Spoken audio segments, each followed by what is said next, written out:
An armed robbery case with little evidence to go on cracked more than a year later because of the way one robber walked. And it's thanks to something called GAIT analysis. And here's WHNT News 19's Chelsea Brentzel with our special report, GAIT Closed. January 4th, 2017. 3 armed robbers busted into Barry's One Stop just over the Alabama state line in Wayne County, Tennessee. And it just kind of sent a chill down my spine because that's something that doesn't happen here quite often. I started zooming in on stuff, just looking. Sheriff Rick Wilson and Detective Dusty Malusian watched the 98-second robbery on surveillance video hundreds of times over the course of a year. I mean, we really absolutely had nothing. All investigators had to go off of was this video.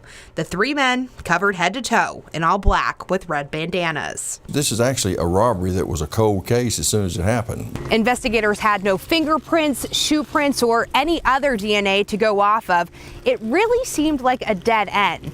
But Detective Malusian continued to look over surveillance video taken at the store, and he finally found something that was a little different about one of the suspects.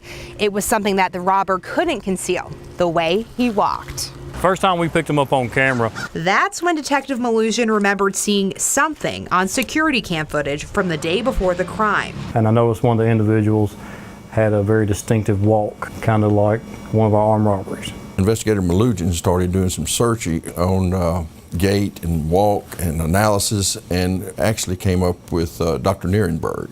Dr. Mike Nierenberg is a forensic podiatrist 500 miles away in Crown Point, Indiana.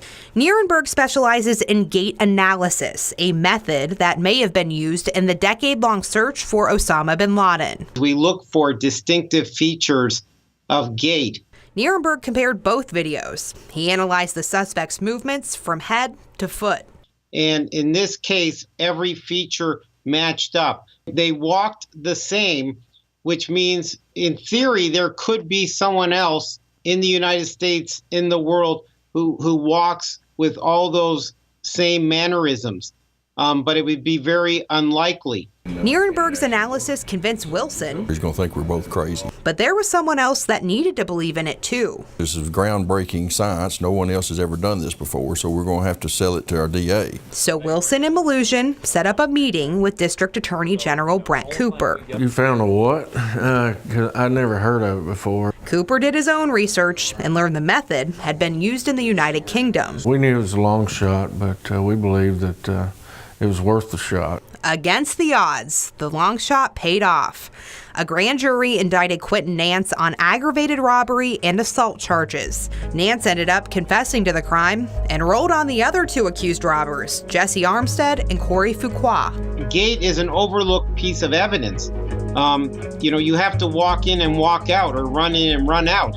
And, people don't change how they walk significantly. You can force it, but most people don't think I'm gonna walk differently when they're committing a robbery. That's the last thing on their minds.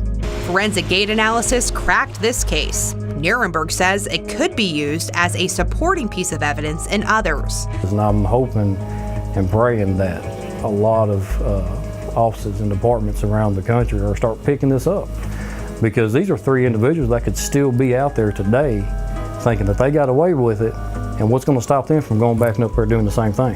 Groundbreaking police work. Important for small departments not to limit themselves. And it's all thanks to an investigator from small-town Tennessee who refused to give up. In Wayne County, Chelsea Brentzel, WHNT News 19.